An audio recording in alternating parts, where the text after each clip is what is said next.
Hi there, guys, and welcome back to A Dash of Sports, the Premier League show. I'll be your host and presenter, Dashiki Dash, and I'm back with another one with Coach Gerald Lamy, and we're here to give you a recap of Match Week 23 and also give you all the stories behind and trending stories as well on what's been going on for the last couple of weeks. But before we jump into the show, make sure that you like, comment, and subscribe. Smash that like button, comment, and help me to get these subs up. I truly appreciate your love and support with that. And without further ado, let's get into the show.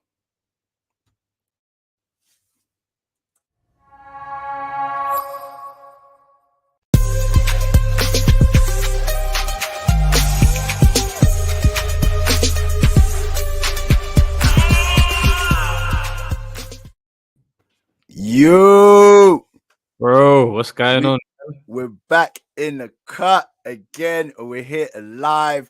I'm here with Coach G. What's going on, man? Bro? It's been a little while, innit? It's been a little while. We didn't know whether to say Happy New Year or anything. These times coming up to end of Jan, bro. I think it still counts, man. You know, there's no rules, man. Shout out my boy. There's no rules. So Happy New Year, my bro. Happy New Year, man. Happy New Year. Can I just say, yeah, the progression is beautiful to see, bro. Like, I felt like I was on Sky Sports, bro. Like, I felt like I was in the Oprah show or something like that. I'm getting that entrance, like I was in the WWE. Do you know what I'm saying? Yeah, backstage business. Backstage. Trust me. Nah, it's good, man. But all good, my bro. All good, my bro. How you been, man? How's things?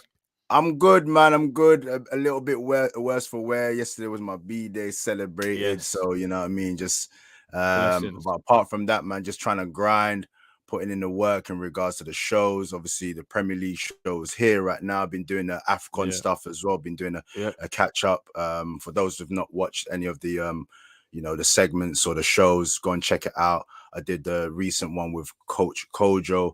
That was a good little catch up in regards to Ghana and their situation.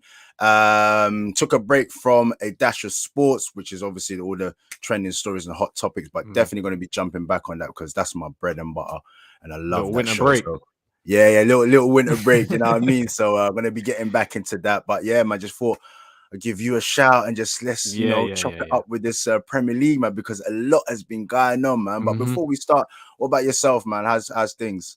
Yeah, all good, man. All good. Just started the year firing all cylinders right now. Just been on the go. Football as always, coaching as always, learning, growing. And yeah, man, looking forward to 2022, bro. I'm looking forward to seeing the progression again of A Dash of Sports and what else we can do. And yeah, I've been watching the AFCON shows as well, supporting. Big up Coach Kojo as well on the last one. I know Ghana's been doing a lot.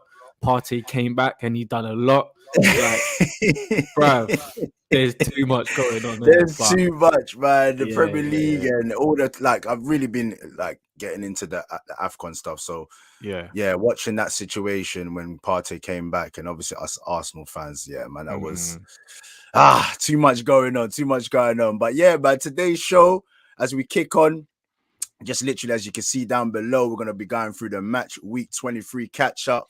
Also, the firing of Ranieri and the hiring of Hodgson. These guys love getting these jobs, man. Also, we'll be talking about the effects of the match postponements, how that's looking, and also how's that affected like the race for the top four. And then, the gift that keeps on giving, that's Arsenal. We're going to be going into the Vlahovic situation, the transfer saga that's involved at Arsenal. And as I can see right now, you're here with the Juve top. You're representing. I've had enough. Yeah. Vlahovic going there. I'm Juve. I'm saying I've had enough. Man,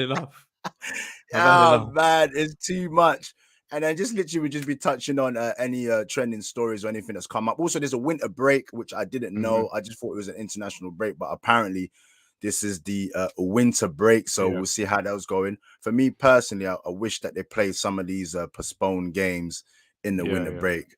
I don't know how you feel about that, but yeah, we'll definitely be touching on that.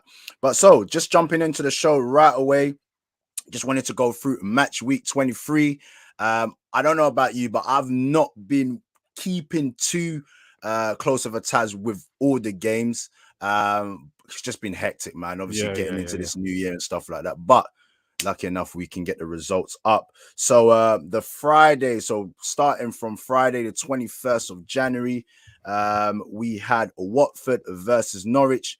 That was 3-0 to Norwich, and we've dissed Norwich on this show many a times.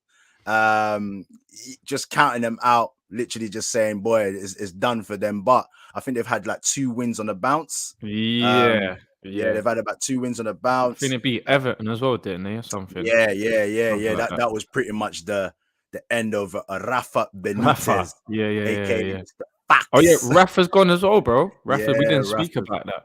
Yeah, Rafa's gone as well. We'll touch on that in terms of like the hiring and firing of managers. Then gone into the Saturday games, we had Everton 1-0 against Aston Villa. Yeah, that was that, Gerrard doing his thing. Then we had Brentford versus Wolves. That was 2-1 to Wolves. Your boy. My boy Bruno Lage. Then we had who did we have? Newcastle. Leeds versus Newcastle. And then we had also Man United versus West Ham. Oh, mate. That was 1-0 to Man United. Last minute, last minute goal. That was crazy. Then we had 1-1 Southampton versus Man City. That was crazy as well. Man City had bags of chances. I remember even Sterling had a point blank range, literally, and he couldn't slot in. So that was 1-1. Then we had Arsenal versus Burnley. The most chances ever. The most chances. 0-0. Come on, man. A game of that magnitude, having Arsenal, if you win, you go into top 4. I don't know how the players cannot just raise their game for that. We'll get into things. I think just a quick one. I think like a lot of like fans were frustrated, which rightly so, innit? But I feel like the amount of chances that we had, we just needed to just be composed in front of goal and finish it. Like there was chances like Lacazette that you had, like that's an open goal there. Do you know what I'm saying? Yeah. You got to slot that in. I think what's his name? Was it no Smith Rowe had a chance. Like Saka could have had that goal gone in. So it's like fine margins in it in football that make the difference. And I'm hearing people already going at Arteta, which is like, that's ridiculous, man. But yeah, we'll get into that, bro. We'll get into that, man. We'll definitely get into that. Then we've got Crystal Palace versus Liverpool. Obviously, after Man City dropped points against Southampton, it was very much important for for Liverpool to get the points on the board. And obviously, it's well documented that, the whole, drawing with Crystal Palace when they were going for the league and stuff like that. So that was up in the air in terms of the historical factor. But Liverpool, man, they just went there, Selhurst Park, and brushed them 3-1. Then we had Leicester versus Brighton, which was, I kept tabs on this game, which was a good game. I think Leicester was winning 1-0, and then Brighton got back into the game. Brighton, Welbeck. Yeah, pretty much as consistent as we've been seeing Brighton this season, playing very good football. And they're a team that if they don't win, they usually take a draw. They've drawn 12 games this season, bro. Yeah. So, you know what they say, if you ain't going to win, don't lose, in it. So it's one of them situations there. Then we've got Spurs' absolute bogey team. I call this team like the Freddy Krueger of Spurs, the Jason, the Michael Myers, name all of them a horror man there. And it's Chelsea beating Spurs 2-0. Once again, I think that's like the 4th win of the season, whether you want to add the cups in there as well. And I don't know, man. If Spurs get them in the FA Cup, that'll be number 5. And can Chelsea get 5 in a row? I got 5 on it. That's what we'll do after, boy. It's definitely a tricky situation for Spurs. So that was literally the roundup for match week 23. If we go into the league tables, not much has changed really. You still got City at the top of the league. Liverpool, Chelsea 3rd. Man United are now in 4th place with 38 points. We've got West Ham in 5th place, 37 points. We have Arsenal 36 points and Tottenham in 36 points in 7th place. So Arsenal 6th, Tottenham in 7th. Bro, the It's league's been looking like mad. the championship, bro. Bare teams 23. Some next team's got 22. Next team's got 21. Burnley's got 18 games. Moving like the championship of League One, bro. That's what it's looking like. It's mad. It's crazy because obviously we're gonna get into it in terms of like the match postponements because the top four at this present moment is not really reflecting based on the games that are played. Let's just tie it both in together, the race for top four and also the match postponements. What's your thoughts been of all of this that's been going on so far this season? Yeah, it's been a hard one, isn't it? Obviously, because this whole new variant has come out or whatnot, and teams have used it in a way where, because the rules wasn't clear, some teams were smart in it, where they had injuries and they just said to the league, "Well, we can't field a team out in it." Do you know what I mean? Which, in a way, I don't know. I can get it in one perspective because teams are looking out for their own benefits. But then overall, and as a league, as you can see, like I've just mentioned, like the some teams have played like Burnley's played 18 games, and looking, for instance, like the Arsenal game against Burnley, they probably were a little bit more fresh than us. Do you know what I mean? Compared to Arsenal. So again, we should have beat them anyway, regardless whether they've played 10 games or 25 games.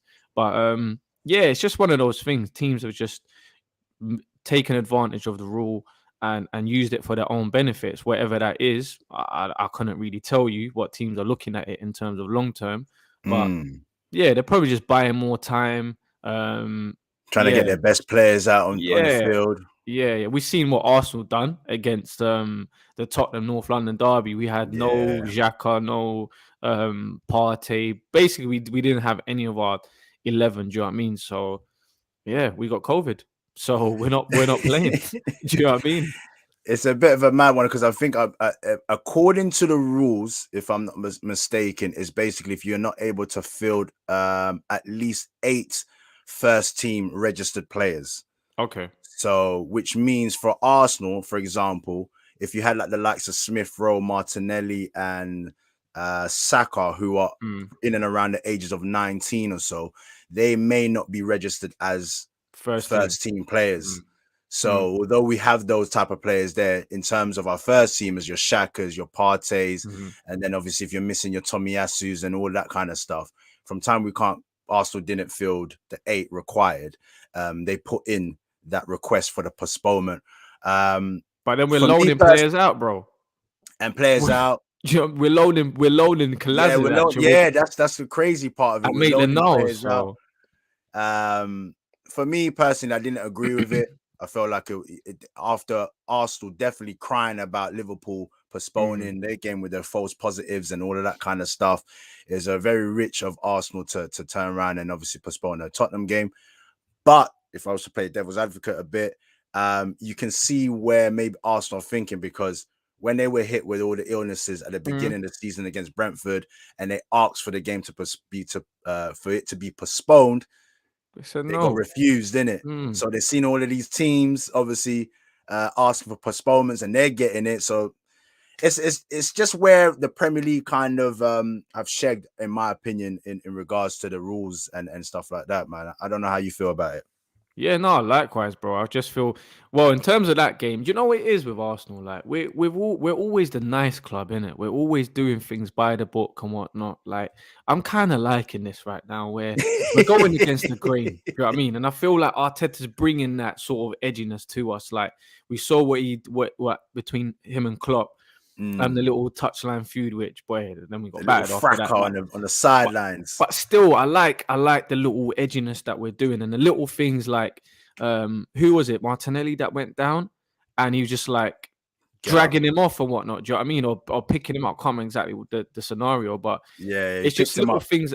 Yeah, it's just little things like that where we got a young team.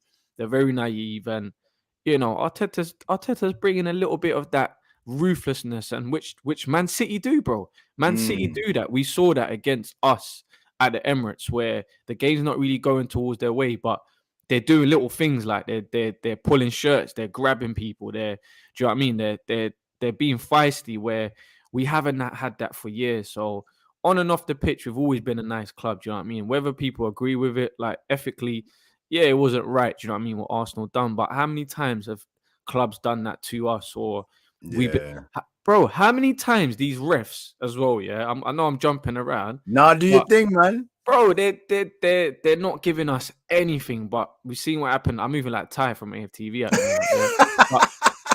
Yeah, but like like Tomiyasu that he got stamped on, Stamped in the face. it's just little things like that. Like, and when I'm watching the games, I'm thinking, if that was Xhaka, he's getting a red. Like, he's gonna get a yellow for sure. So it's like, for me, I'm like, yeah, we're always just too nice. Do you know what I mean? And I don't know, maybe Arteta's just fired these lot up so much that, boy, I think we got like 15 red cards since he's been here and that. Do you know what I mean? So it's like, I think we got to tone it down a little bit, but you know what I mean? Dial it down. Just tone it down a little bit, because boy, the past couple of games we've been playing with 10 men, and it kills the momentum as well. Do you know what I mean? Because then it's not just that game as well. It's like it reflects on other games where the teams had to work so hard in that game that we're going into the next game maybe a little bit more fatigued, because just when you're down 10 men and you're playing against the cities or Liverpools and whatnot, just believe you're doing a lot of running. Do you know what I mean? Yeah. So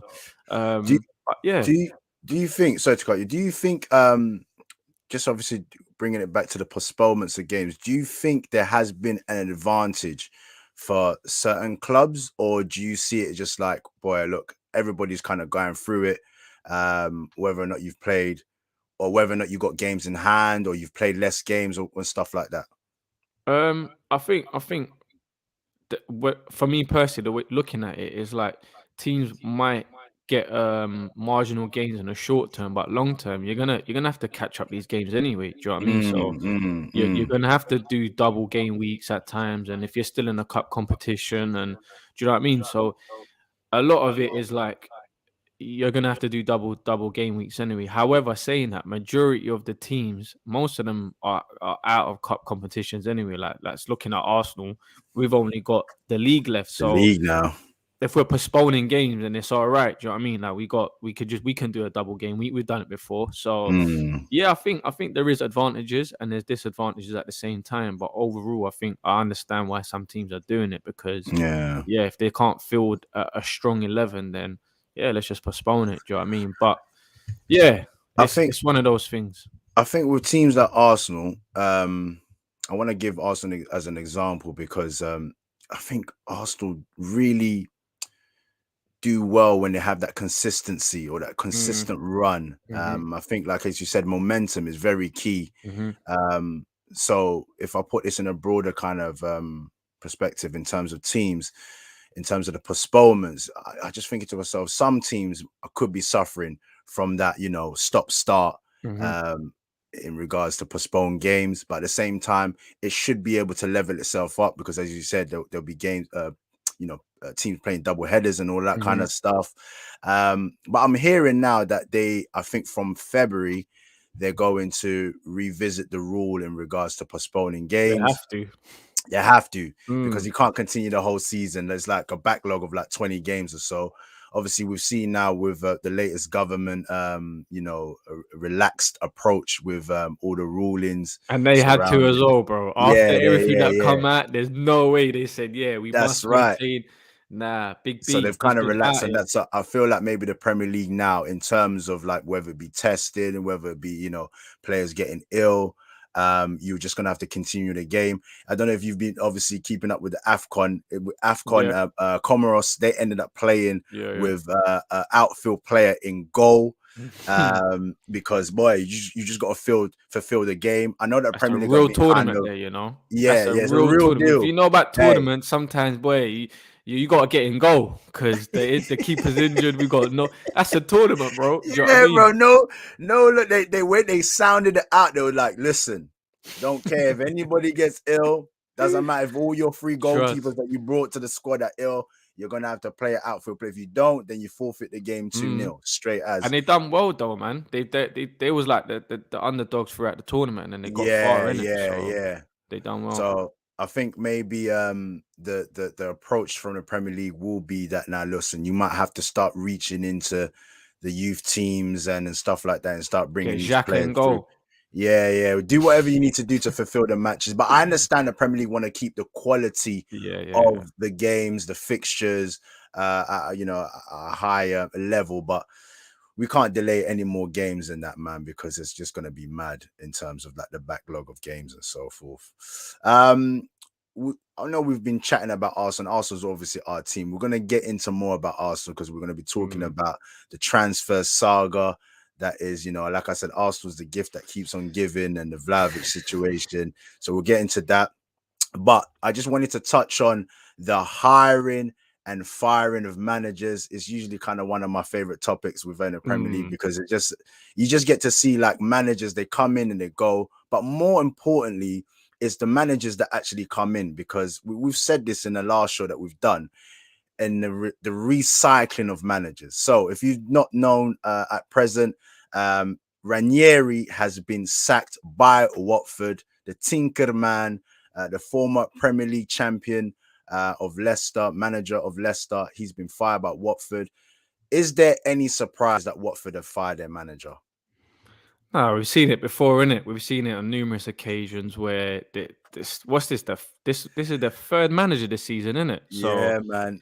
mate, they've gone through their managers more than I go through my socks, bro. So, like it's I don't know, man. I don't know what the thinking is behind that. Like, I don't know, because the thing is, we saw glimpses of Watford, and we can see that they are effective. Like we said, like Dennis, he's up there in terms of goals. I think he's got like 8 or 9 or something like that in the Premier League anyway. So they can get goals. It's just they'll leak in a lot of goals. So yeah, in terms of Did he Watford, get that's enough? what they Did he do. get enough time though? Did he get enough time? Bro, it's hard though, innit? You know how it is in the Premier League. Like the time is not with you. It's like we need results now. Otherwise, we're gonna get relegated. You know what I mean? But for me, I look at it like look at the blueprint of someone like Brighton, like where they've brought in a manager that's young in terms of as a manager, someone that has got a philosophy that wants to build. Like I just look at these teams. I'm looking at Watford. I'm thinking you've got a foundation there. Like you got a nice stadium. You're basically in London, sort of thing. Like it's a nice area. You got a good facilities. You're right next to the Arsenal first team training ground. Do you know what I mean? So it's like you have everything in place as a club to be an established Premier League club, not to be a yo-yo club. Do you know what I mean? You shouldn't be a yo-yo club jumping from Championship to the Premier League. I feel like they need stability. Like get a young manager that has got a philosophy. Do you know what I mean? And this is why I go back to like Arsenal as well. I know we're a bigger club, but you can see Arteta's trying to do something with us. Do you know what I mean? So the fact that that fans are just going like in and out too much, like I feel like you need that stability, and a manager that's coming in as a young manager, there's going to be inconsistency at time. But again, going back to Brighton, we're looking at what they're doing, because when Potter first came in, he was having issues. You know what I mean? There was very inconsistent. Whereas now we're seeing like the benefits that with what comes with patience and whatnot. So yeah, I think with Watford, it's not a surprise. It's not a surprise, is it? That's their model. That's what they do. And They are Hodgson a coming yo-yo in. club. Hodgson coming in at the end of the day, like, bro, he's like, I thought he retired after that. He done a whole speech at Palace. I thought he's done. He's gonna go into consultancy role.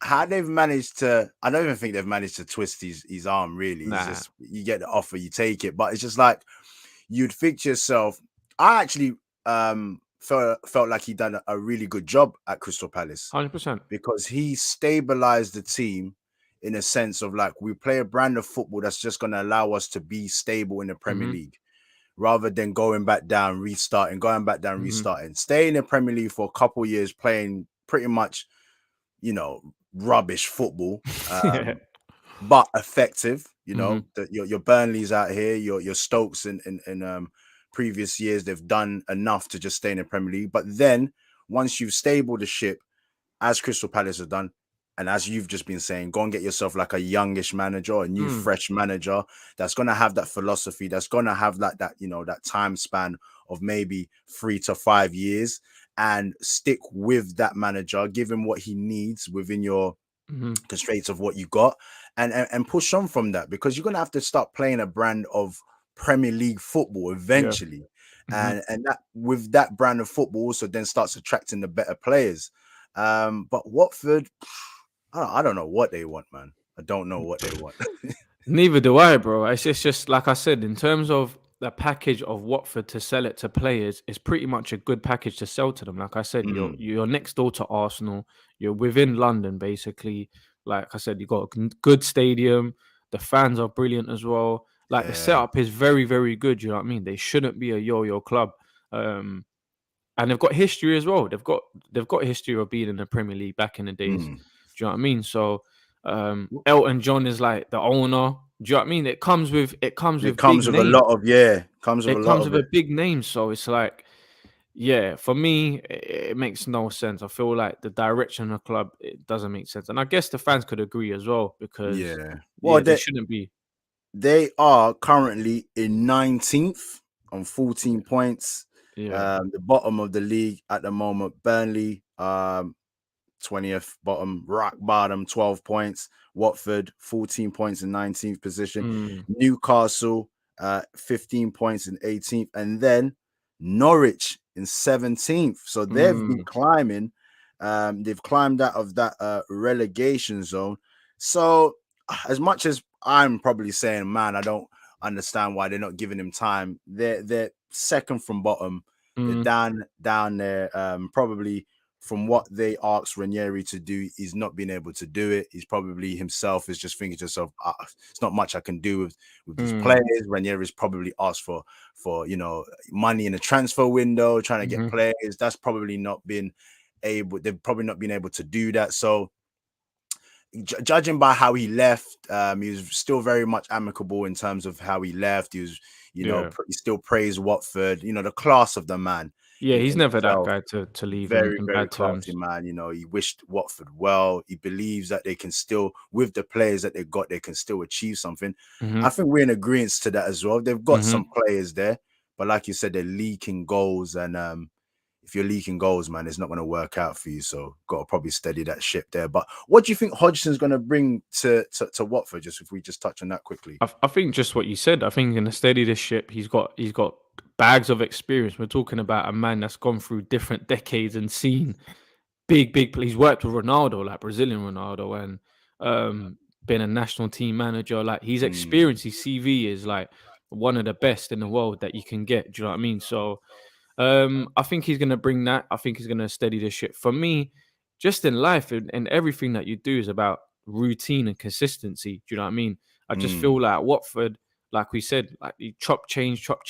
The players are feeling unsettled. Do you know what I mean? That's like having a child, I guess, and you keep changing the bedtime, and then you're wondering why they're cranky or they're acting up, because you haven't set a structure, you haven't set a routine, and footballers go by that. They're told what to do. They need a routine. Do you know what I mean? So if you change philosophies, this manager coming in, he does things differently. Next manager comes in, he does things differently. The players are going to be all over the place. But I feel like with Hodgson, he's going to come in. We're going to see a similar lineup every week. Like that's what we saw at Crystal Palace. MacArthur and the other one, was it MacArthur and McCarthy or whatever? There was two Macs in the middle of the park. Like that's what you're going to see at Watford. Do you know what I mean? You're going to see a consistent starting lineup week in and week out. And yeah, I think Hodgson coming in, I reckon he can keep them up. Like we've said, they've got enough in the team to keep them up. Like they score goals. So one of the things that they do is they score goals. Emmanuel Dennis and that.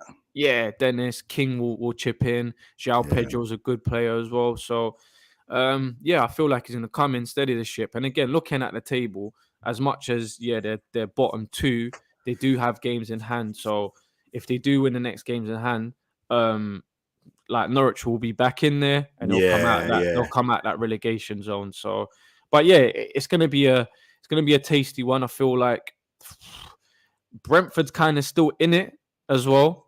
In terms of the relegation battle, they're 14th. Palace are still in and around it. But I feel like Palace and Brentford will be all right. My concerns are Leeds, Everton, Norwich, Newcastle, Watford, and Burnley.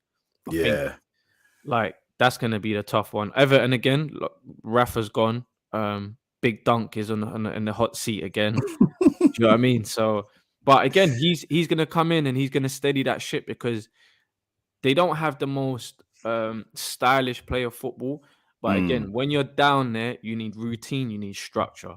That's all you need. Do you know what I mean? So yeah. But let's segue onto that, because that's perfect. Because as much as we've seen Ranieri obviously lose his job, let's put it straight, man. This is a championship winning manager, Premier League winning manager.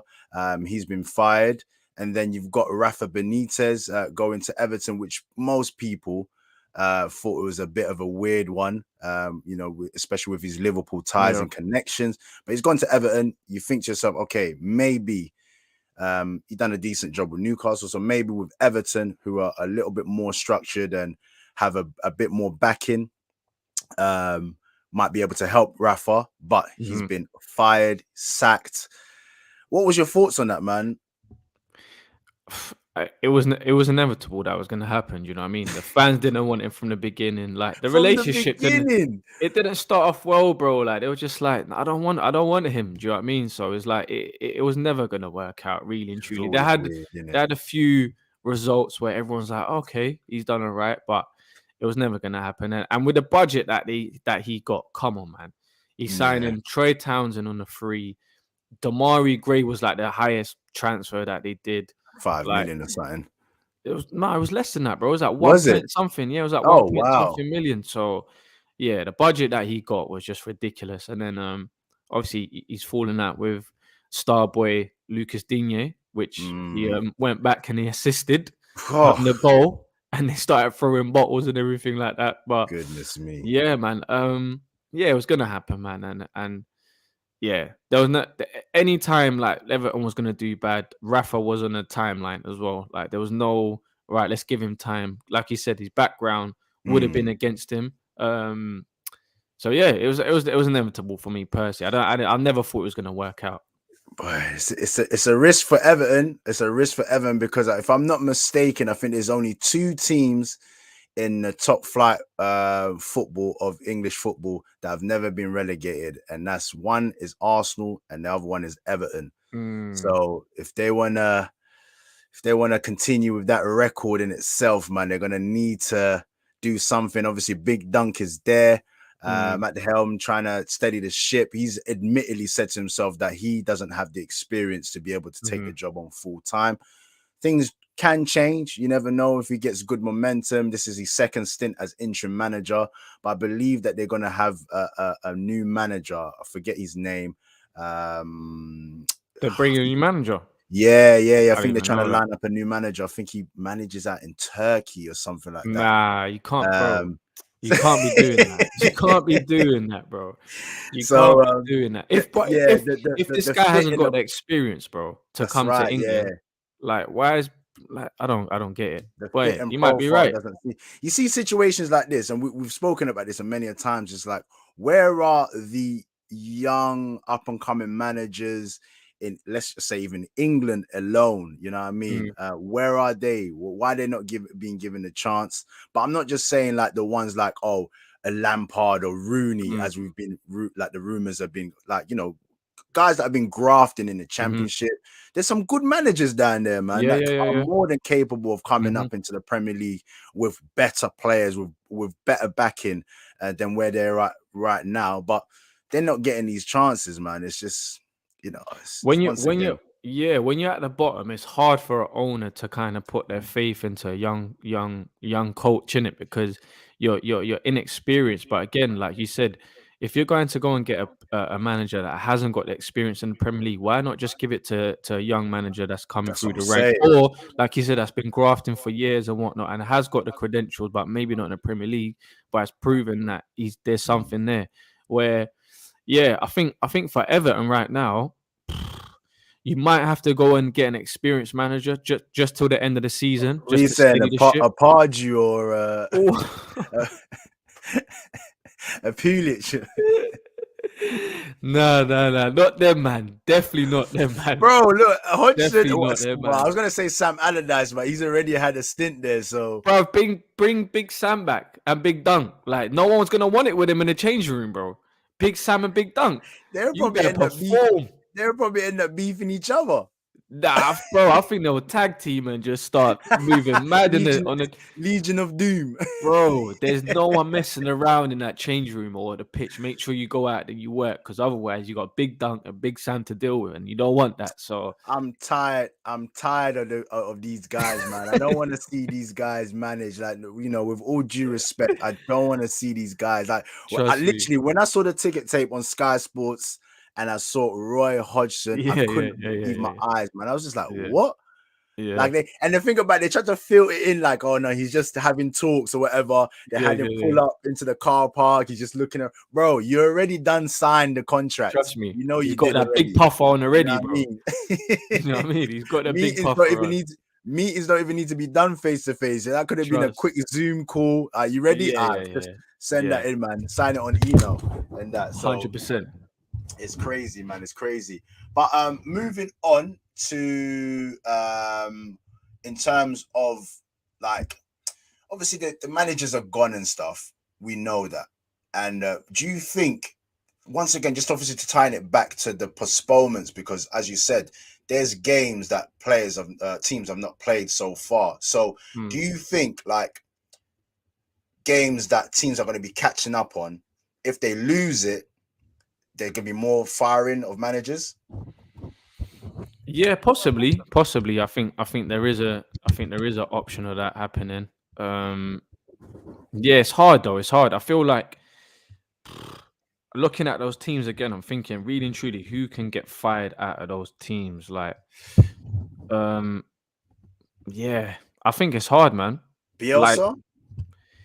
Like, I reckon whether, I don't think he'll get sacked. I think it'll just be him saying, it might be a mutual agreement if something happens. Like, I don't think he'll be a straight sack, like, oh, you got to go. I think it'll just be a mutual agreement. And looking at it, regardless of whether Leeds stay on or not in the Premier League, I reckon he'll probably walk at the end of the season. Just because he's been there. This is his 4th season. So, and then next season will be his 5th, maybe. I'm not too sure exactly the numbers, but he's been there a long time. He's got the best out of them. Like, he's got them back in the Premier League.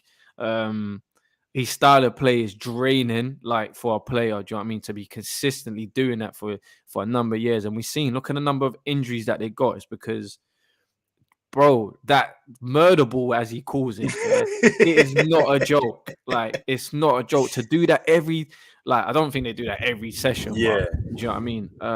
It's a tough ask, man. Definitely. Yeah. Sean Dyche, if they get relegated. Yeah. Why don't Everton go for Sean Dyche? You know what? That is a good shout, but I think Sean Dyche is comfortable where he is, man. I think when he was doing well and he was touted for, like, bigger jobs, no disrespect to Burnley, I think when he didn't decide to move on at that particular time, I think that's pretty much for him. And I can't really see. I think if Burnley were to get relegated, he'll go straight back down with them, grind it out again in the Championship and bring them straight back up. I think it's one of them situations where he just knows, I've got a Premier League team now. I potentially can keep them up. If not, I can take them back down, or take them down and then obviously bring them back up. But yeah, only time will tell. If they get relegated, maybe that'll be more scope for him to rethink. But if he stays in the Premier League with them, he's just staying with them. So it's one of those situations. But yeah, other than that, I'm thinking there's not really anyone else. Like, obviously Newcastle, Eddie Howe, if they stay up and whatnot, will they look into bringing another manager next season? Possibly. Norwich, I think Dean Smith will stay with them, whether they get relegated or not. I think it's one of them situations where with Dean Smith, he knows himself, like, going into the job already. You got one eye on the Championship already. Very experienced manager. I like the way he brought Sheffield United up through the leagues and stuff like that. So you know to yourself, he can draw in his experience there. Other than that, I think going from 15th to the 20th, like, I think that's the only teams that could really look at changing the managers. And then other than that, like Thomas Frank just signed a new contract. Palace has got Vieira. I think he's doing a great job. Ralph at Southampton again, another manager that I rate highly. Villa, Gerrard again, someone that we spoke about previously, great manager. Leicester could be one. Brendan Rodgers, I don't know if he would stay on next season again. I think he's done the most that he can with them. Where would he go? I'm not too sure. He He's might lost be in his a stock, broad mate. job. Who knows? He lost his stock. His stock has Maybe. gone down, man. I think he can get in a broad job, like somewhere in like a La Liga or something like. He might want to do that, try and get a different experience. Brighton, obviously, man, like Potter, he's doing his thing. Your boy Bruno Lage has done a great job at Wolves. Lash. Tottenham job, I think that might be another one next season. Maybe I don't know if Conte will stay on, like depending on what's going on with them. Arsenal, I think If they Arteta. don't get what he wants, he's definitely gone. You know, he ain't scared to bounce. Yeah. He'll keep it moving. And then you got us, Arsenal, where they're offering him a new deal for Arteta. David Moyes doing a great job. United obviously going to look into a new manager. Could Brendan Rodgers be that manager? Who knows? Touch on that quickly, because the way you're segueing into things, I'm going through a lot. I'm going through the league table. In my mind already, I was just like, you know what? Let's touch on the whole, because obviously we've seen the hiring and firing of managers, based on league performances and stuff like that. You know, a lot of Arsenal fans will be very much disgruntled on what's been going on.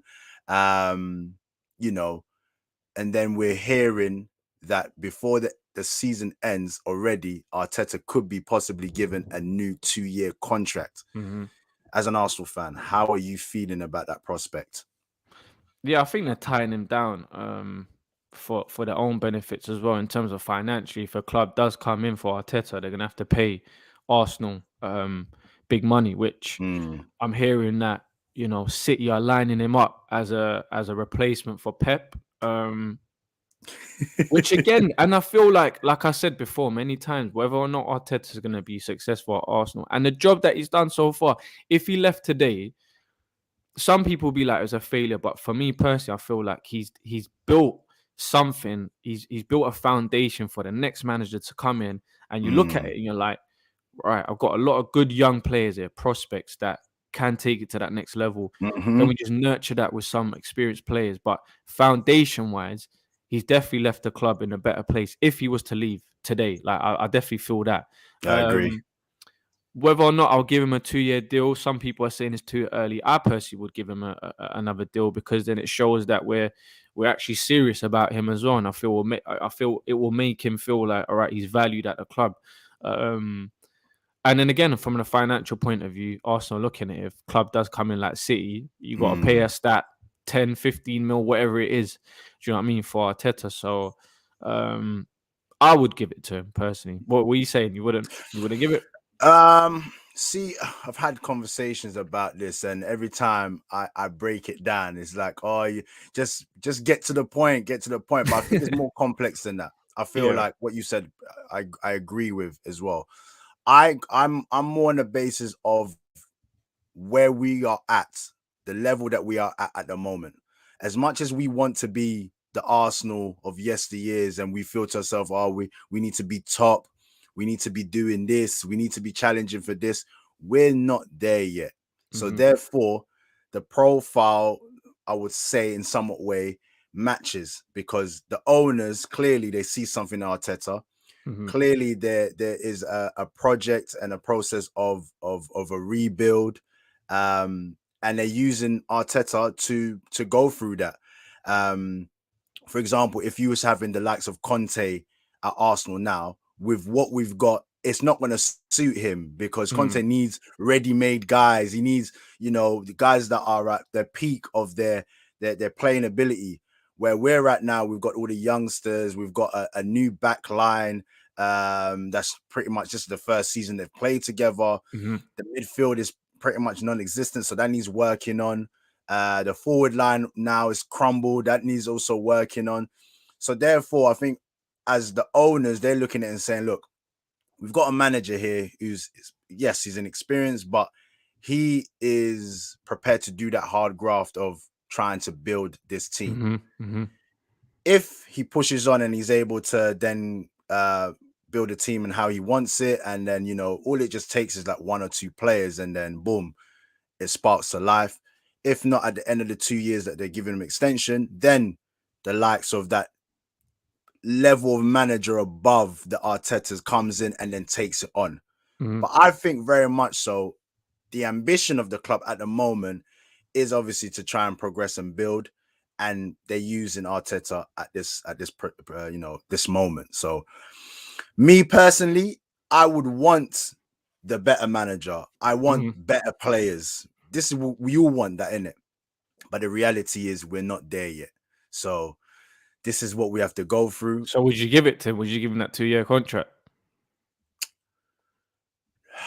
No.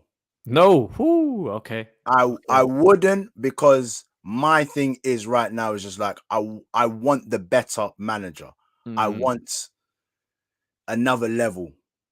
Yeah, I'm saying same way I want another. Who would you bring in? Like, say your ideal candidate right now. You said, all right, cool. I want him to come at Arsenal. Ajax manager. Yeah, Ten Hag. Yeah, but again, he's come from that similar background, bro, where he develops players.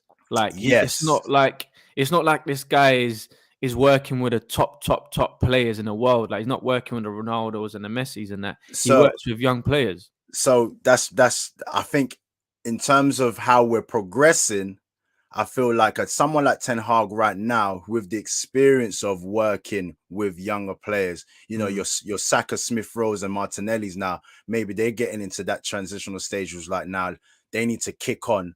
It's not too dissimilar at your Van der Beeks and your Ziyech's of back in the days. Your the players that the team that he had through that Champions League run that he had, the young players that he had, and I feel like that next level may need like a Ten Hag, or it could be Arteta. We never know. Like, we don't know what possibly could be different from next season.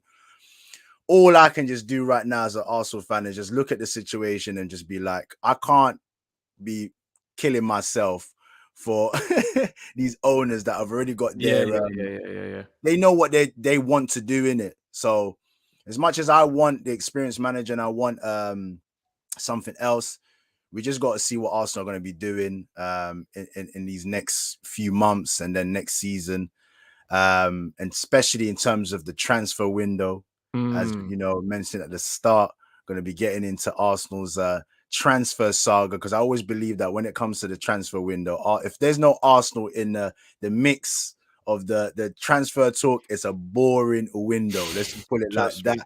And they're just moving quickly now onto the Vlahovic saga. Arsenal hunting down Vlahovic for pretty much the whole month. Will he or won't he sign? Can Arsenal get this across the line? And then in the last couple of days, it's pretty much been confirmed that Vlahovic will be going to your team that you're wearing right now. Juve, bro, just let me know how you've been feeling about the whole saga itself, man. I knew this guy wasn't coming from the beginning.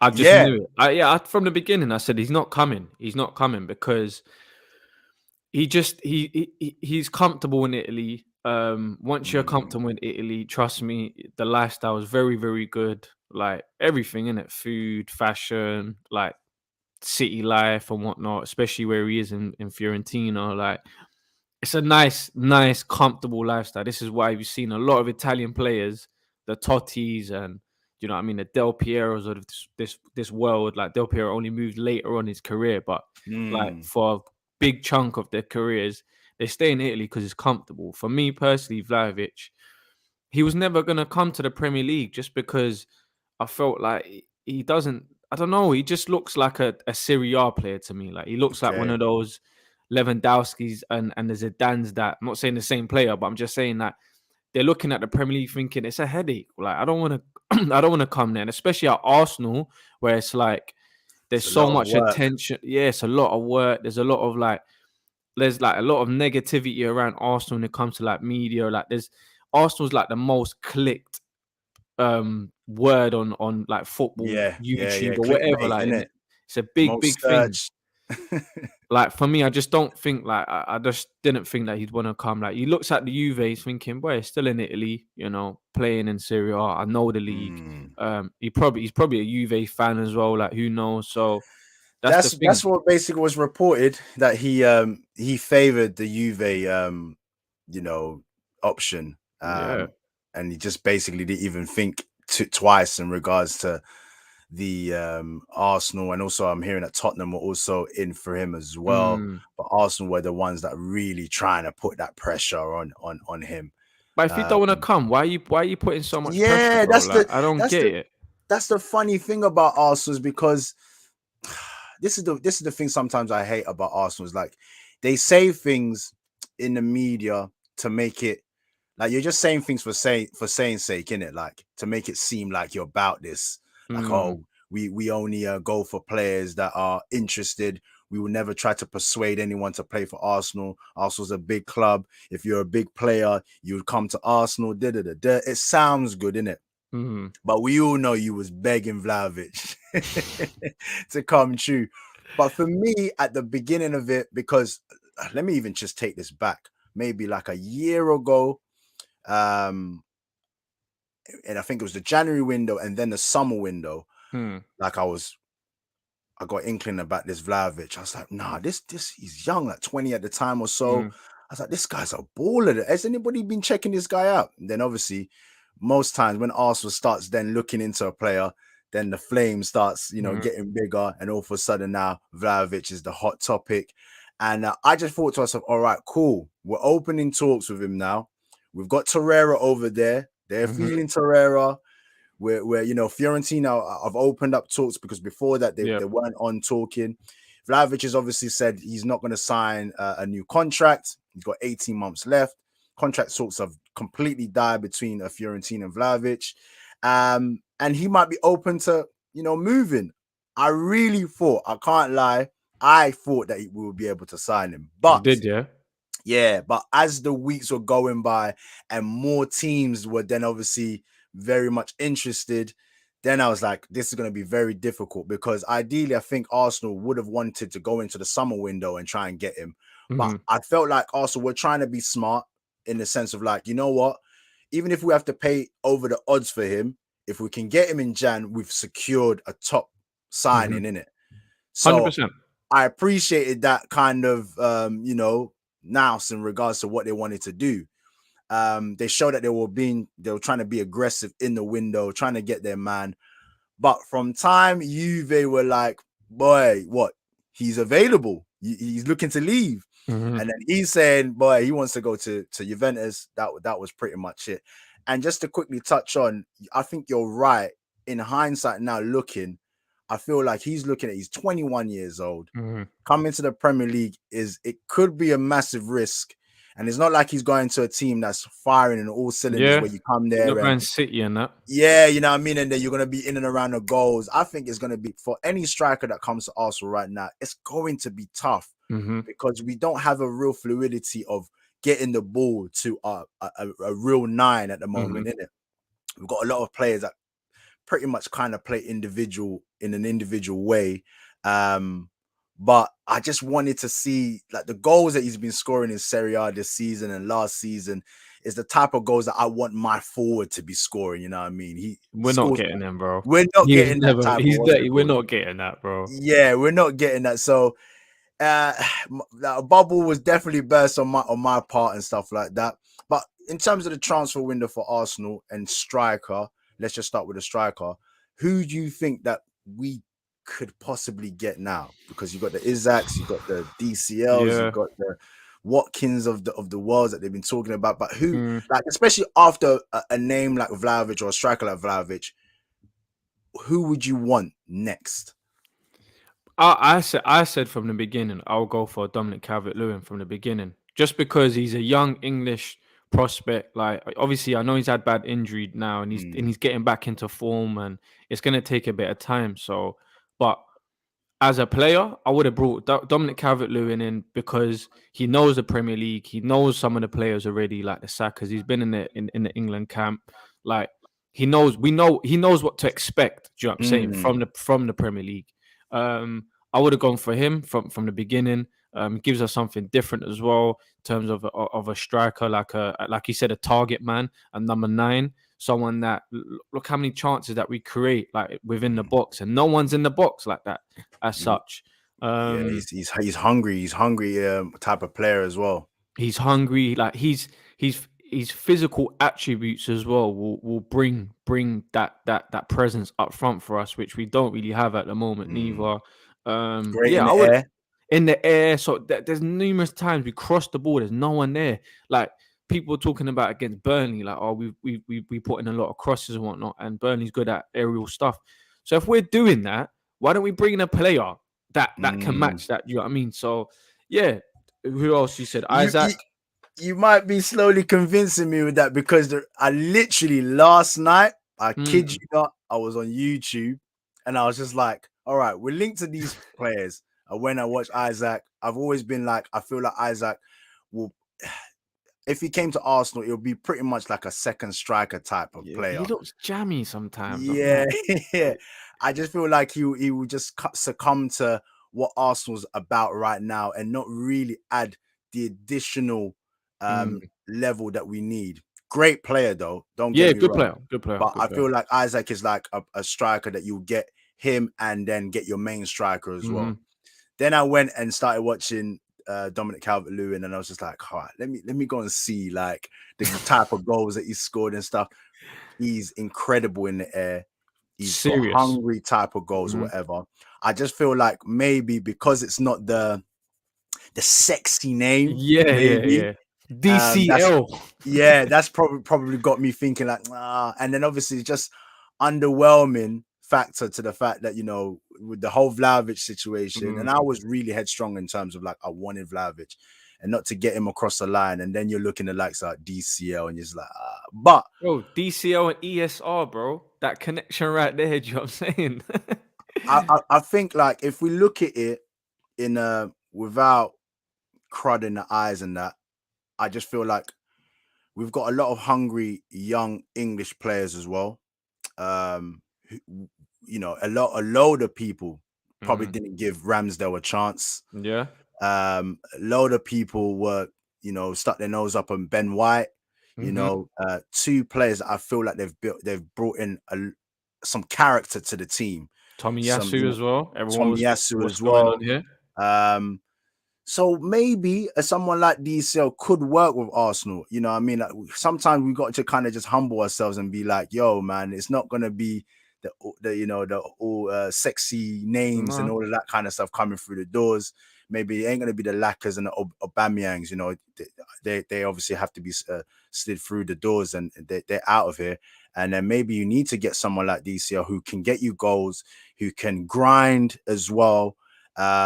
He's up and down the pitch. Yeah, he can run the channels. He gets the tap-ins, which we need. We need someone in the box as well. He's got a good shot on him. He keeps himself fit. Although, like you said, he's had a few injuries of late, but he's young. I think he's like 24. 23. Yeah, you know. Yeah. In terms of the profile, he's English as well, like, so he knows the boys. So he knows the Premier League. So in terms of the profile, I can get with it, but maybe I'm just waiting for, I don't know, man. Someone, would you say he's prolific? Not yet. I don't think he's prolific. Last season, I think, what, he had 15, 17 goals? Yeah. He's 24. It's not bad. Let me see his stats. I don't think it's bad. This is the thing. I don't think he's prolific like that. But yeah, he got 16 goals last season. 16 goals. Yeah, he got 16 goals last season. Season before that, he got 13. So imagine 16 goals at Everton, additional 4. That's a 20 goal a season player. At Arsenal, he'll get that. At 20, he can get 20 at Arsenal with the service and everything like that. He can get 20 goals, bro. Do you know what I mean? So for me, I said that from the beginning, from way before we done all of that, like going for all these players. I'm like, just go for Dominic Calvert-Lewin. I get it. His premium price will be high because he's a young English player and he's coming from a Premier League side. And technically, were battling it out with Everton as well. Like, so I reckon they'll look at it and be like, well, you got to pay premium, innit? So they probably looked at it and thought, yeah, he's but going to cost us.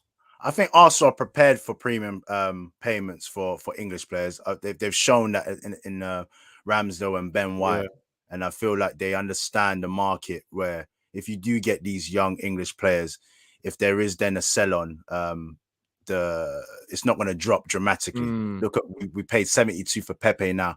We're not going to get anything. I big up Pepe though. He's had a good African Nation Cup. Yeah, but that's his level though. That's his level. He's had a good one. He's had a good one. That's his level. When you're playing against Sunderlands and the AFCON, that's his level. I ain't having that, man. He's. But I think with Dominic Calvert-Lewin, what's hindered him was the fact that he got injured. I think that's what's kind of killed him, because he's missed majority of the season already. I think that's what's set him back a little bit. But personally, bro, as an athlete, he's up there. Like, athlete wise, physical attributes. Like he said, he can play. He's hungry. He's young. Like, I feel like he was our guy, and whether he's still our guy, I'm not too sure. I don't know how much this injury would have set him back. But my initial thoughts was him. Watkins, he's shown many times that he's a big Arsenal fan. But again, I'm like, Watkins, you need him with another. I can't see him as our number 9. Do you know what I mean? I see him more as like a left-sided forward, similar to like a Aubameyang or Henry, where they weren't really down the middle sort of thing. Do you know what I mean? So I think I think even Gerrard has realized that as well at Villa. Like, although he he's got Ings, he's got Watkins, but he uses Watkins more because he's like an athlete type of forward, isn't it? Like he's gonna do the runs, he's gonna do the selfless act, he's gonna run the channels and stuff like that. Where Ings, he ain't gonna be doing that. You just need Ings in the box and stuff like that and get that ball to him. So they've been alternating, but I just feel like for us, we've got the guys that are running channels and we've got guys that are on the wide side. So we definitely need a 9. Dominic Calvert-Lewin, bro. That's man. We'll put it out there, man. For any Arsenal fans or non-Arsenal fans, who do you think that Arsenal need to kind of, what profile striker do Arsenal need next? Considering the fact that they didn't get Vlahovic, so that would be very interesting to see in the comment section and stuff like that. Just moving on to the winter break, and I want to tie it in to a last trending story as well. So how are you feeling about this winter break so far? Like, is it a winter break? Is it international break? What is it at the moment? Because there's like 16 days of no games or so. I think what you said at the beginning, where you haven't really followed as much, I think it's needed.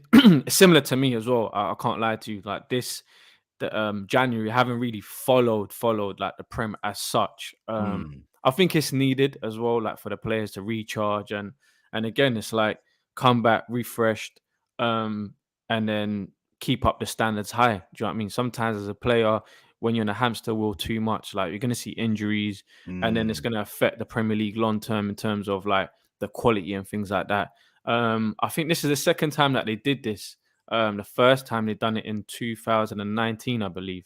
Because I was out in the Middle East them times as well. So I remember when they did it, a lot of teams go to Dubai during this time because obviously good weather, facilities are great as well. So a lot of them do go there. Arsenal's there at the moment actually. So so I think it's needed as well. I think it is definitely needed. I think obviously the fact that there's been games that has been postponed, like you said, it would have been good to kind of get them over the line. But I think the players need a break as well, man. Especially because Qatar coming up as well. Yeah, Qatar, and obviously during the winter break, like throughout Christmas and the New Year, and like people don't realize that people miss a lot of memorable moments within their families and that. Like, and even now, anyway, even though it's a break, they're away. As much as some maybe like their spouses are over with them as well, but it's hard, man. People just think because you're just on like 200 bags a week, like you should be cool. Like, come on, man. It makes no sense. Like, I still want to be around my son and my daughter, like for Christmas. Like, I don't want to be spending it in a hotel. Do you know what I mean? So it's like they need a break as well, and everything like that, which I think is good. I think it's good personally, man. And even for as a fan, I know some fans be like, no, I need football. But like even me, I'm like, I need a break right now from because it's like constant, and maybe because I'm involved in football as well. It's like that constant.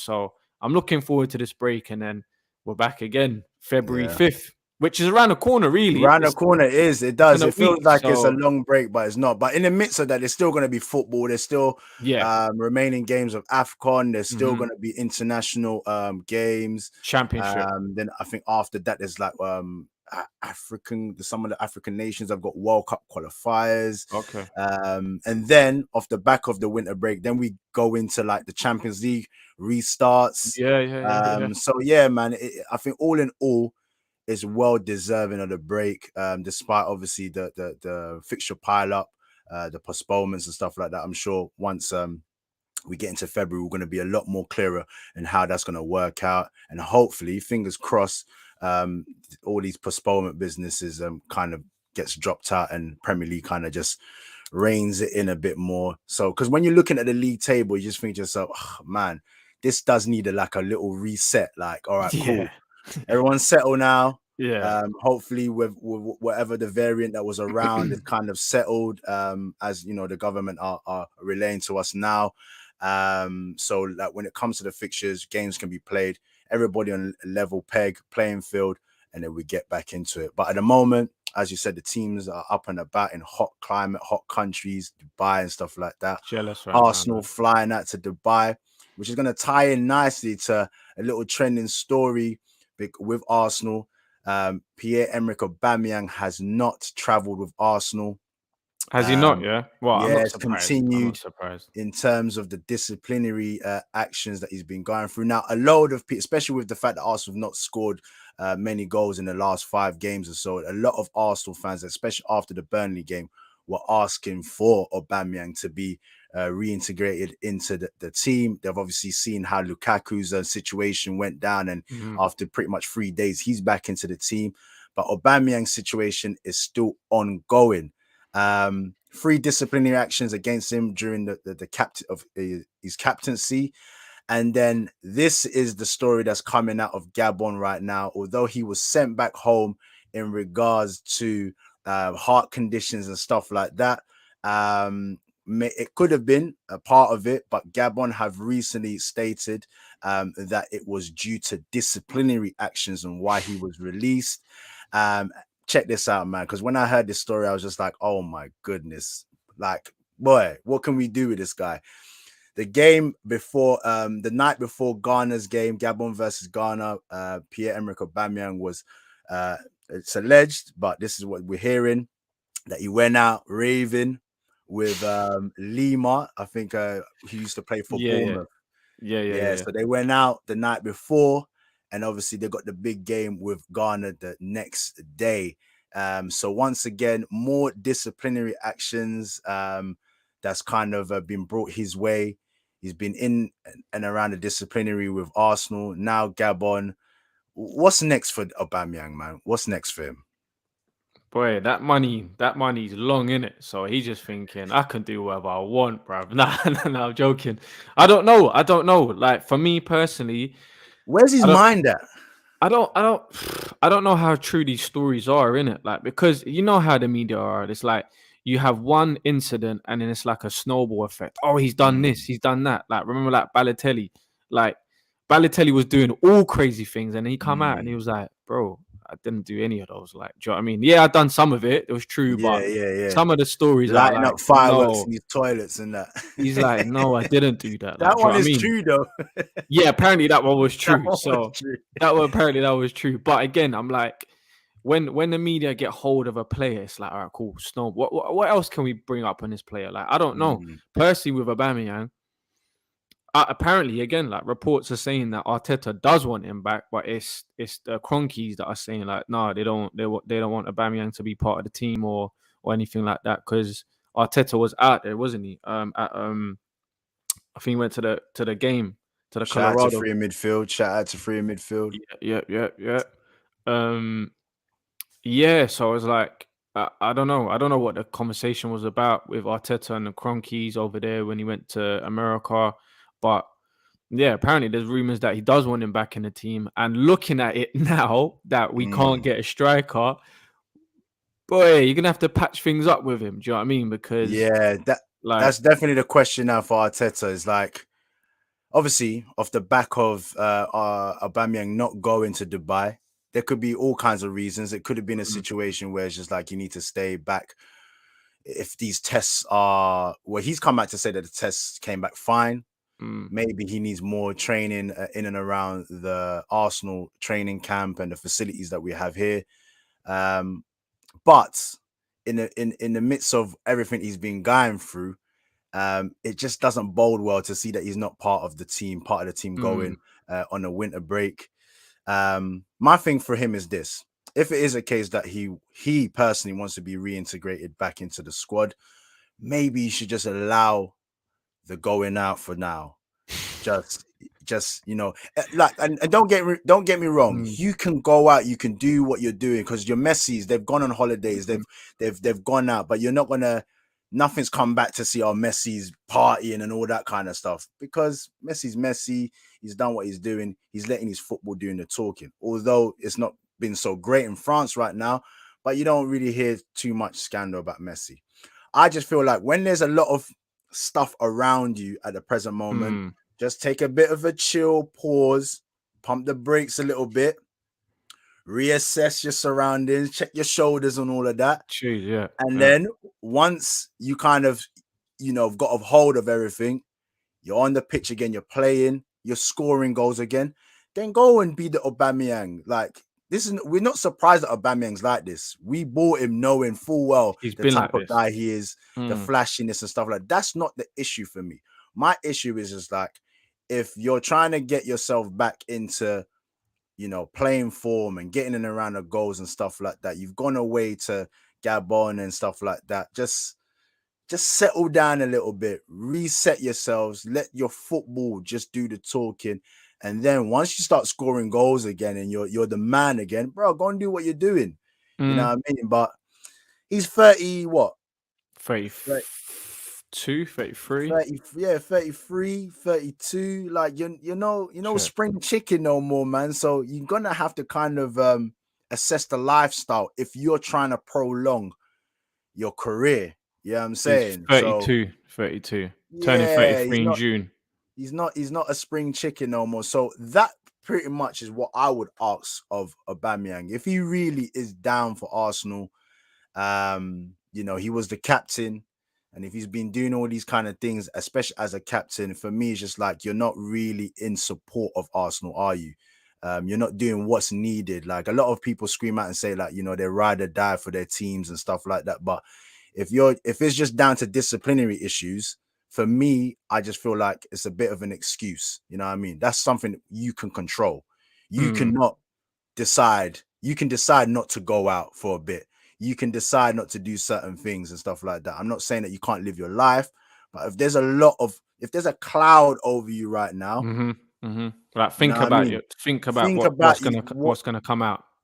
There you go. Think about, because at the present moment, it's just like, you're not doing anything on the pitch. So when you are spotted out, when you are spotted partying and stuff like that, and you're just, doing whatever you want to do, reckless, you've been given permission to go and check out your mumsy and stuff like that, and then you go and get a tattoo, and you know what I mean? It's just like, all of these things. What we've got here. I think it's time for Arsenal to move past Aubameyang. I agree. Too much has happened. Summer, he should be out. Arsenal should think very well about next target. Isaac is obvious. Do not get DCL. This is the thing. This is why we want people to chime in, because I'm at the point where I'm just, anything is going to be just underwhelming for me, because it's like, we've invested so much in trying to get a player that I felt that was going to be well suited to Arsenal, a kind of refresh, a young player, 21 years old, and what he's doing at the moment. And then, to then find these players like DCLs, although like maybe attributes wise could do a job, but I just don't know. I don't know if you know this player. I'm not sure where he plays though. Hozek. I don't know him, boy. Well. Free midfield's putting me on. I think I'm going to check this guy out. So we're going to check that. Jonathan David. Canadian, he's a good player as well. But he looks he don't look clean, like as in like not as a. I mean, like as a player, innit? Like Yeah. I don't know. He just looks stiff, but he might be. He Like might be the one. remember Drogba come to the Premier League and that man, he was scoring goals that were coming off his shins, Yeah, but Drogba's bundling, different pedigree, bro, man. bundling goals. So you never know. You Yeah, never yeah, know. yeah. I'm not ruling, bro. I'm not ruling any of these players out like at the moment. Do you know what I mean? I feel Yeah. like you mentioned earlier on, like since the Ramsdales, the Tomiyasu's, and the Ben Whites come in, whoever Arsenal are linked to at the moment, I would give them a go. Do you know what I mean? Because you've Yeah. proved to say, you know what, we're actually bringing good targets at the moment. Do you know what I mean? So I'm not going to say no. And on top of that, I'm not one to say that I've seen much of Jonathan David or I don't know how to pronounce his name, Hoslek or whatever his name is. You But probably got it right. I can't say that. Yeah, these are the ones for us because again, I haven't seen these players week in and week out. Even Vlahovic, like I'll be honest with you, I haven't seen this guy week in and week out. I don't know. I've Nah, seen. yeah, Do you know what I I've been mean? watching Fiorentina. Yeah, and Barbosa, yeah, is a sticky one. Yeah. But yeah. do you know what? I know Martinez. I know Martinez from Inter Milan. I think he'll be dope. But Patrick Schick, Germany. yeah, he's good, but again, he's not like for me, I think he had a brilliant Euros, but I don't know, like for me, Second he's top goal scorer in Bundesliga. But the only yeah. thing about Bundesliga is I just don't trust strikers coming out of the Bundesliga, man. I feel Yeah. like that transition to the Premier League has just always been tough for strikers there. What we've got here, David is not clean, you're right, but you need quick players that can finish, in my opinion. Yeah. He can do it, he can do so. Yeah, no, we definitely don't discount that. I think he's another player that I would say he scores all types of goals. Mm. He can get you like a varied amount of goals, a variation of goals, should I say? Which I feel like Arsenal needs, man. I just Yeah. feel like, you know, we cross the ball in the air. We there's balls sometimes like Lacazette's miss against a Burnley, like that in Mm. itself, that should be going in. You know what I mean? Like tapping.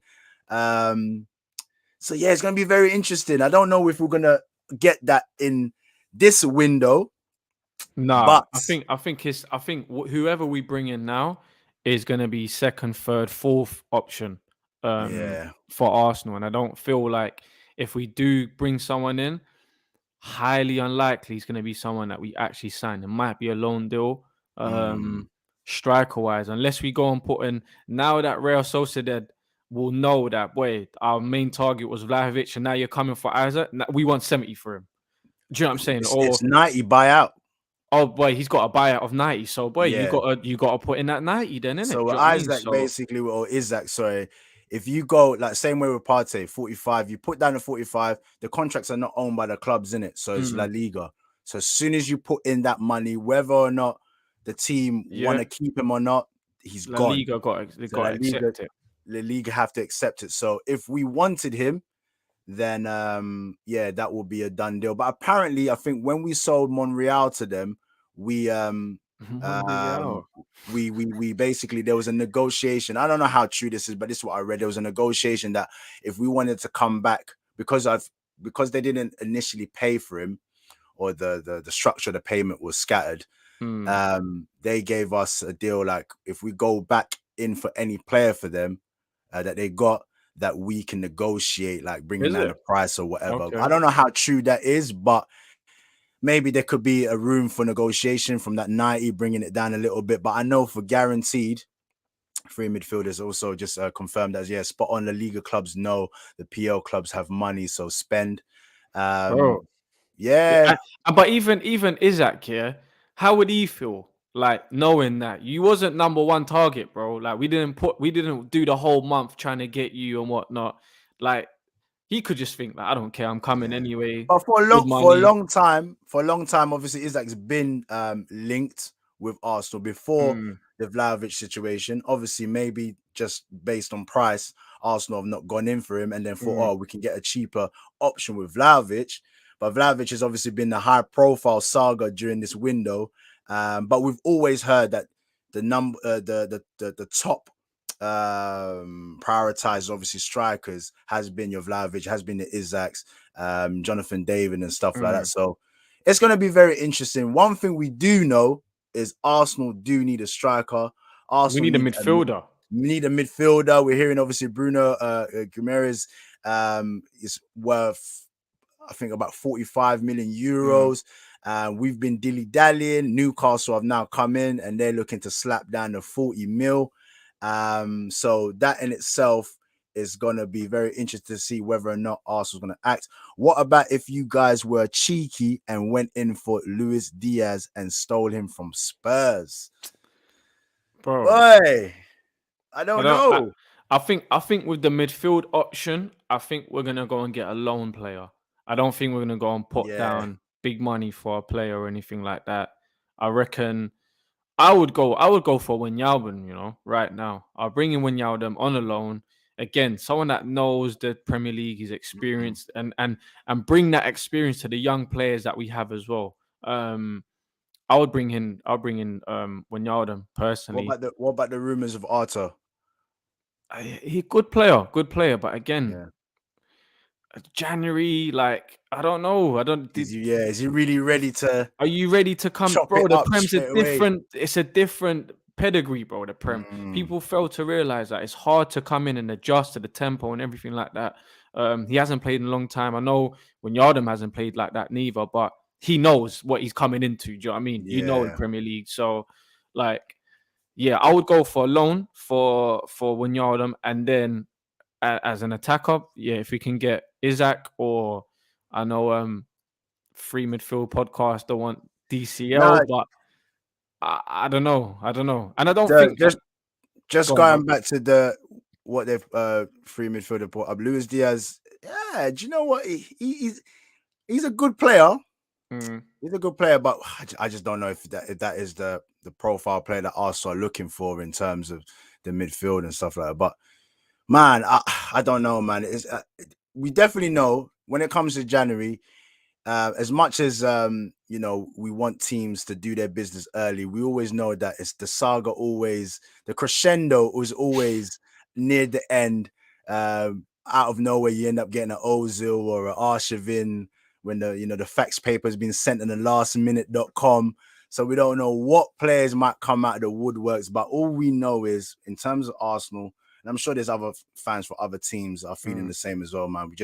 They just need to get some players in to just give that kickstart, that boost that's needed for the second half of the season. Especially, look, we never thought that we would be in and around the mix for top four.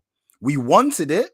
This is what we desired. Yeah. This is what we said at the beginning of the season. Arsenal should be up there. A team like Arsenal should be doing that. But we didn't expect us to be here. And now that we're here, this is going to be the crucial period of time where the board, the Edus, your Artetas, going to have to obviously butt heads in terms of what they need to do next. I'm hearing that Arteta flew out to Denver. Yeah, he was out there. And my man went and confronted the owners. So it looks like they're trying... I don't think he confronted them, bro. I don't think bro. Arteta's got. Nah. He's like you said, he's the perfect candidate for Arsenal at the moment, because you can't come in here and tell me about you want this and this and this. Yeah. No, so when do you reckon he got summoned? Hey. He said, yeah, you come in. Nah. I reckon. Obviously, the talk about him signing a new contract and everything like that. And just it's obviously it's a break now as well. So come over, maybe they got 1-2 young players. It up and parlay. Let's do that. Let's do that. And obviously speaking about targets and whatnot, and I feel like they have been aggressive in the market. I reckon obviously Arteta would have gone there and said, we need this, and I feel like the board will back him because of the fact that, like you said, we are in the mix at the moment. So it's like, can we be aggressive in this transfer window, bringing the targets that we want? They've tried, but again, I don't know what is going on. Maybe the agent of Vlahovic was stringing these lot along, was saying like, no, don't worry, because he's thinking his purse is big after this transfer. We've seen it before, though. If we really think about it, we've seen it before. A lot of agents or even clubs alone do this in terms of getting teams that are quite high profile. Mm-hmm. You pit the teams against each other, because I don't think Juventus really outright would have been like, oh, they want, maybe, you know, obviously it's an Italian league or whatnot, but once they discovered that Vlahovic is open to moving, that's just obviously sent out alarm bells to other teams. And this is the position that Arsenal didn't want to be in. They wanted to try and kind of get him underneath the feet of the Juventuses and other maybe Serie A teams. But Vlahovic in himself is, like you said, he's probably comfortable in Italy. Juventus is one of the done-doners of Italian football. So to be able to play for them, they've got Champions League, all the kind of things there. So I could, like, if it was just like, oh, Vlahovic has gone to, I don't know, Sampdoria or whatever, or some next like kind of mid-table teams in Italy or whatever, then I'd be thinking to myself, oh my god, or like, you know, going to Germany and he goes to some dead teams or whatever. Then I'd be thinking, right, like I'll feel quite hurt, more hurt than I am now. But you can't, like, this is Juventus. Yeah, you gone to Juve, bro. You've like gone they to run Juve and Italian football, so yeah, and he's trying to do his thing there. So it is what it is there, man. But yeah, man. That's the roundup for match week 23 anyway. But yeah, I'm gonna leave it there for today. We, you know, Gerald, man, we can chop it up and go 100%. on and on and on with this, but I'm gonna hold it there for today because obviously conscious about time. But let us know what's going on for you though, just in the near future. What were you up to? Man. So yeah, likewise as well. I took a little break out of the content and whatnot, but yeah, gonna be back on it soon again. Podcast as usual, more content in terms of like the match day vlogs. And yeah, just keeping it organic, bro. Big up to Free Midfield as well. Like, Appreciate more collaboration. So you know what I mean? Free midfield. Let's get it cracking. We need to do a pod as well. Do you know what I mean? So yeah, man. Just more 100%. collaborations with They're good guys over everyone there, else. man. I've been on their show and they're just like-minded as well. So 100%, man. So yeah, man. More collabs. And yeah, just follow the journey, man. You can hit me up, Coach Gerald Lammy, on Instagram, YouTube as well. Make sure you follow up the YouTube, subscribe on the YouTube. See, it's been a little while, bro. So yeah. Plug it away, man. Plug it away. Man. Yeah, Coach Definitely. Gerald Lammy. I'll put all the links in the description area. Obviously, you go and check that out. You'll be able to click on and check us out directly. That's Coach Gerald.Lammy. I believe that's your Instagram or your Twitter. Yeah. So just check it out. All the links will be there. And likewise here at Dash of Sports, you know, covering the Premier League, football, AFCON. That's going to be dropping soon as well. I'm going to give you a roundup of all the games from the round of 16. Some shockers. Nigeria obviously losing and they're out against Tunisia, who barely fielded out a team, but they managed to get through. Like I said, Comoros playing with no goalkeeper, Cameroon through, and some unfortunate news as well in regards to some deaths during a stampede in the Cameroon versus Comoros game, which is very unfortunate to hear. But you know, so rest in peace to those that have obviously lost their lives, and then condolences to the families of the lost ones there. And then also a Dash of Sports will be back. I'm telling you, man, there's a lot of hot stories and topics that I'm going to be bringing up. Some boxing news as well, like the likes of AJ possibly taking step aside money. What's going on with that, bro? What is going on, bro? Listen, if you want more information, just go and check out Dash of Sports Instagram. But yeah, man, there's rumors that he wants to take some step aside money, but then he's come out to say that there's, you know, don't listen to the rumors. There's just a battle between all three of them: Tyson Fury, AJ, four of them, Usyk and Dillian White. So heavyweight division right now is just at this present moment, you know, it's bubbling. It's bubbling. Once the fights starts being signed off and people start fighting, and then slowly fighters are being eliminated, then you're gonna get to the truth and who is the real and true heavyweight. But for me, it's always been Tyson Fury. So I think everybody's just running scared of Tyson Fury right there. But more of that will come on a Dash of Sports. Trust me, make sure that you lock in and lock on to that. But with that being said, we've had a great show today, man. 100%. Back again. We're going to be giving you a roundup of a match week 24 after the winter break. So make sure that you lock in for that. And until the next time here on the Dash of Sports Premier League show, peace. Peace, people.